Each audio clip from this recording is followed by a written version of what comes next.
Okay, so here is the video that is going to explain to you what's going on with your paper.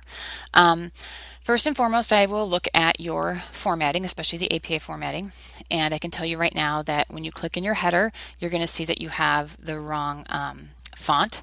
It's the You have to change it, even though you have in the body Times New Roman, it will you need to go and change it in the header too. The header wants to stay in that default Calibri or however it's pronounced, I don't know. So you need to change that to Times New Roman 12.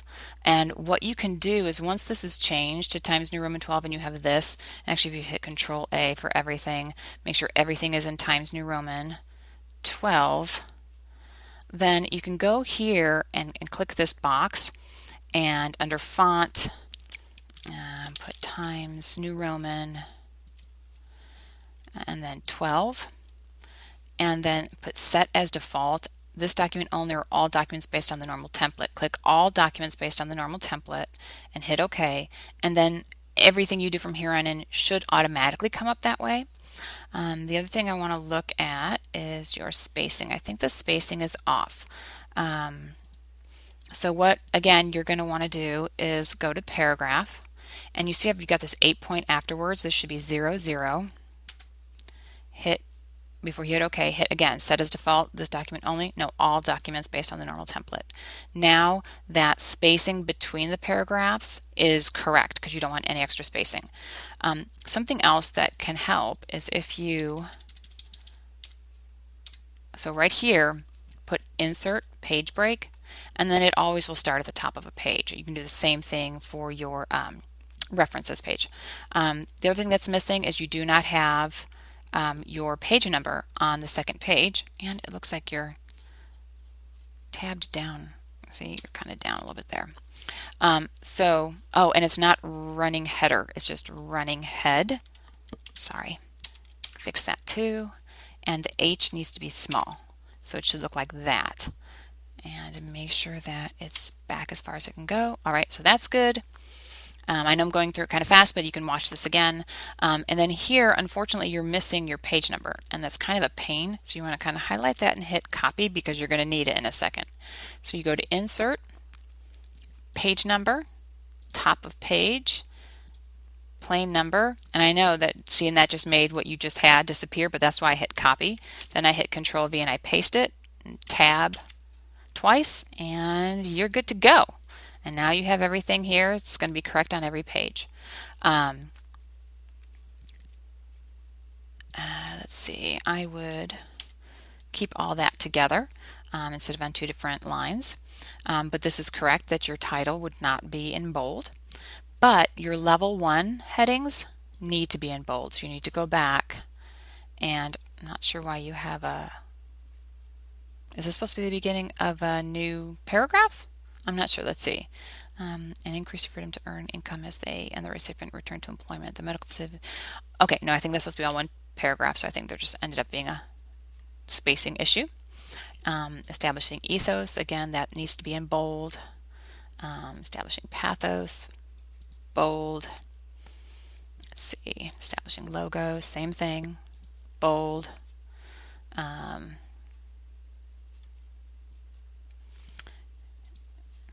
Why does it seem like it's not quite centered? I don't know. It looks kind of strange. Sorry. Muttering to myself. Concession and rebuttal. Bold. And then, okay, so for your references, this is again what I would do. I would click, get to the bottom of this page here, and keep hitting delete until it comes up. Then hit insert, page break, and now you have it here. For some reason, there's an extra space. I mean, it's really indented strangely. I'm not quite sure why it was indented that way. But what you can do is you can, on your references page, you want to go back to paragraph, and then right here, hit hanging. It's a hanging indent. And that will automatically format everything on that page just like this, which is how it should be. Okay, so here you don't need the date. All we need is 2006, and you need to have AL. They do provide her middle initial. A period, L period. 2006. Payment for living organ donation should be legalized. I know normally you would put a capital letter at the beginning of each one, but APA is kind of weird like that, especially if you're used to MLA, which does something completely different. But in APA, this is how they want it to look like that, unless it's a proper noun, in which case it would be capitalized. Good, and then here it's good. You've got British Medical Journal. What you're missing here is the issue number, and which is 333. That would be italicized. Ooh, I need to double check something real quick. Making sure I have this correct. I always forget if there's a comma or a period in there. Sorry that this is taking so long, but this is a lot better than me writing just a couple little notes for you. Let me check after the issue number.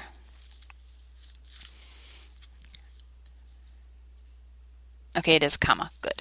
And then what's missing also is the DOI, which is a digital object identifier, and the DOI is on the last page of the article, so you need to put in the DOI, and after the DOI, so it's going to look like that, DOI and then a colon. Oop, I don't want it capitalized.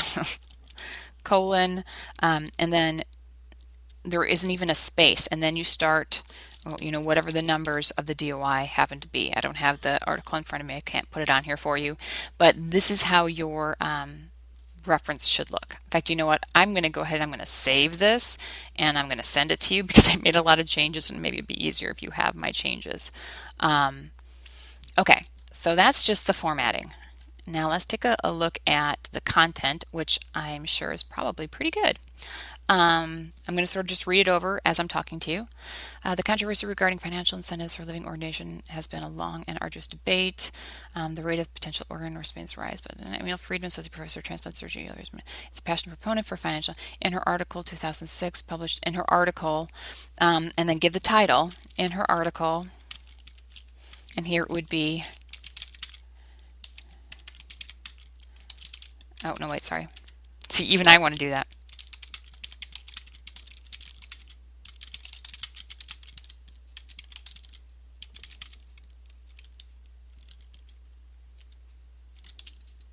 Woo. Published in the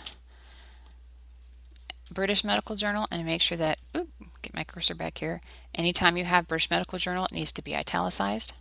Friedman successfully argues that payment for living organ donation should be legalized through a variety of writing techniques. Okay, good. First paragraph, good. Just make those couple little fixes there. Establishing claim of policy. In the title of the article, Friedman clearly states her beliefs and purpose. Payment for living organ donation should be legalized. Good. The problems with the system are immediately identified as severe shortage of organs. The lack of donors has led to illegal transactions. Okay, here you're saying the problems within the system are immediately identified. You're giving all of this. Then you could say, additionally, Friedman states, you have to be careful so that we know that what you're saying is what Friedman's saying and not your commentary on what's happening. So the problems within the system are immediately identified. A shortage of organs, blah, blah, blah. Then you would say something like Friedman additionally, maybe not states, but you could use any kind of word, additionally, or maybe you could just put adds. You know, Friedman adds that the lack of donors has led to illegal transactions, exploitation of the poor, and possible adverse outcomes. And then maybe the final problem Friedman notes is that successful organ. So you see what I'm doing? Every time it needs to be Friedman does this, Friedman does that. Otherwise it sounds like you are just giving us a summary of the article, and that's not what you want. What you're doing is you're pointing out that this is how Friedman is establishing the problem. So just those little tweaks are going to make all the difference. Okay.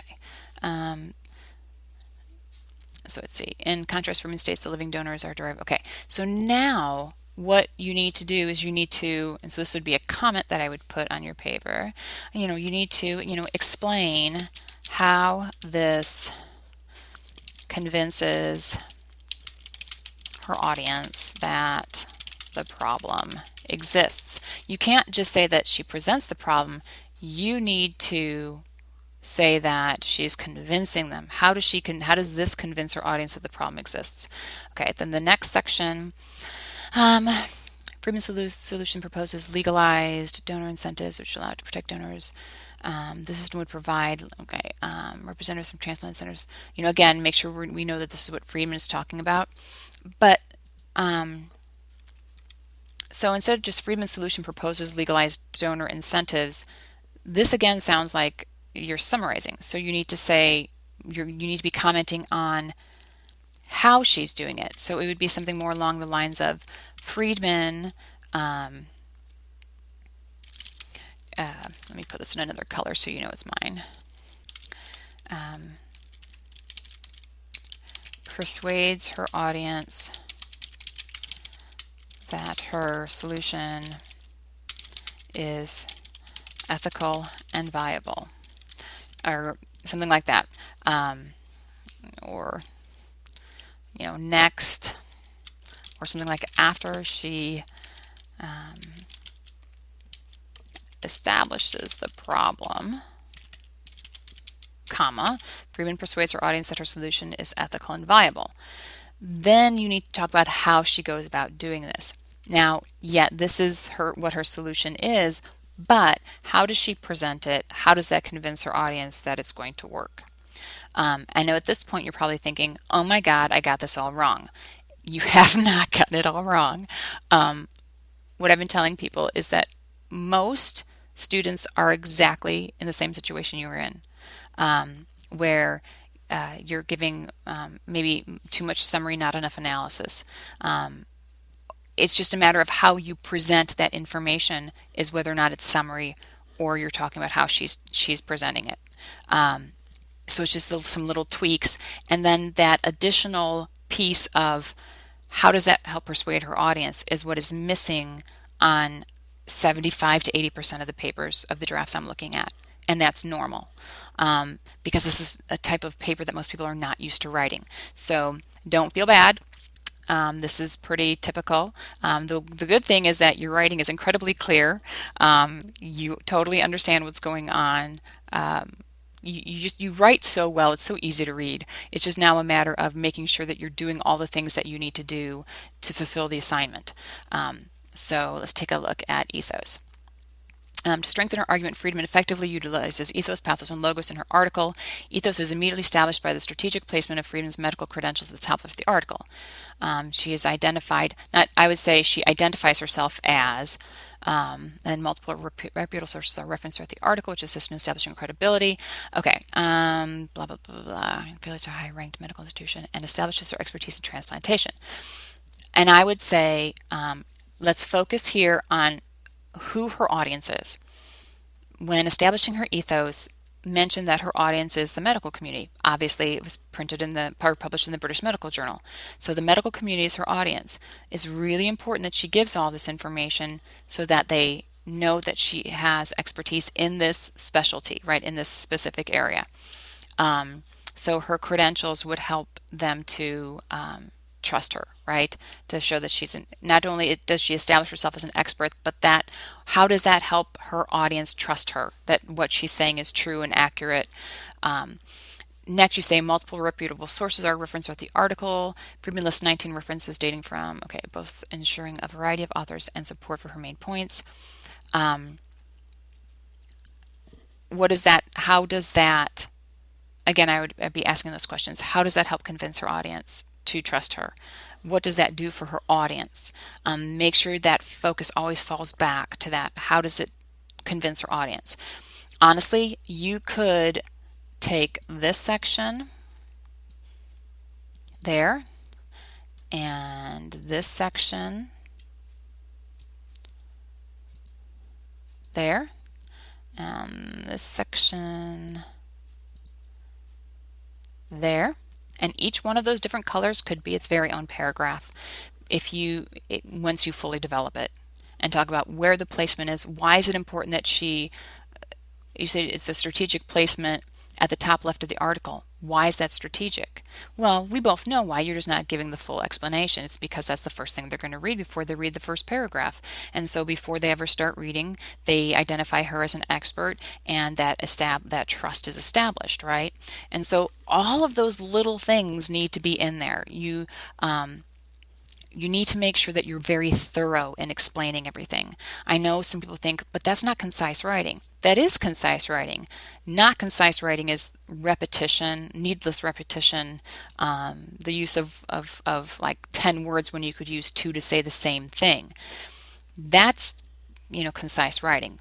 What you're looking at here is making sure that you have fully developed all of your ideas. So each one of those different colors would be its own paragraph once it's fully developed.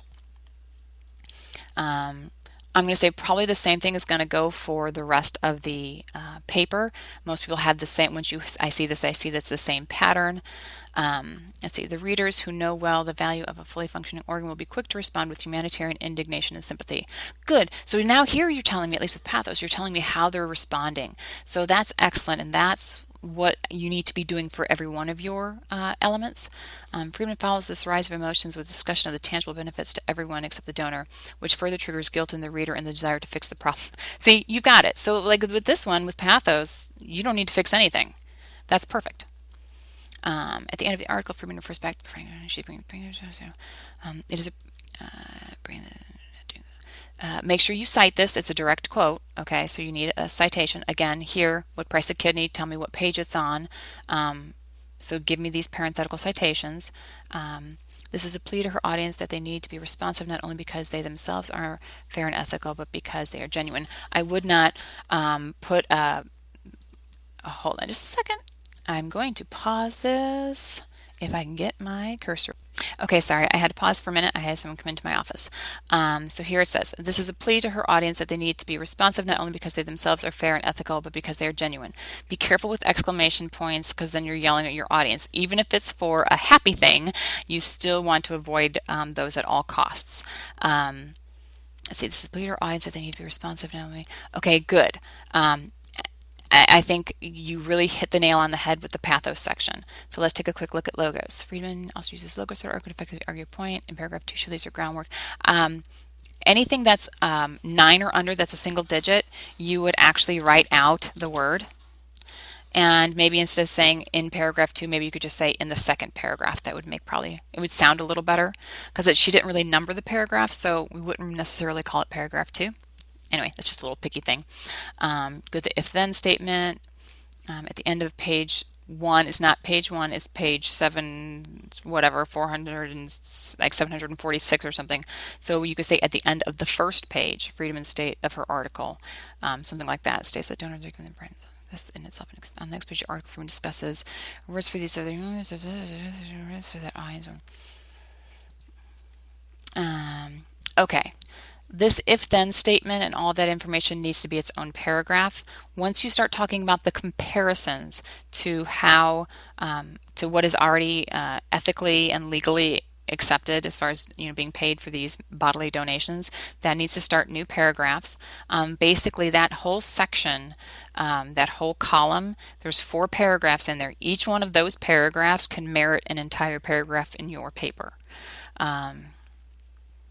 Let's see, as legal purposes, in regards to surrogacy, ethical acceptance. This comparison leads readers to question the fairness of it all. And I would say, how and why do they question the fairness of it all? How does that help persuade them? So again, those questions, how does it affect the audience? How does it help persuade them? If you say it's going to make them question the unfairness, I want to know why. What you really want to do is make sure that you have a topic sentence when it comes to starting the discussion of the comparison, where you say comparisons are done with other compensated donated human parts for those with minimal risk to those with greater risk, so that the audience will understand and accept the fundamental principle: compensation for donation no matter the level of risk. Okay, that's great, and that should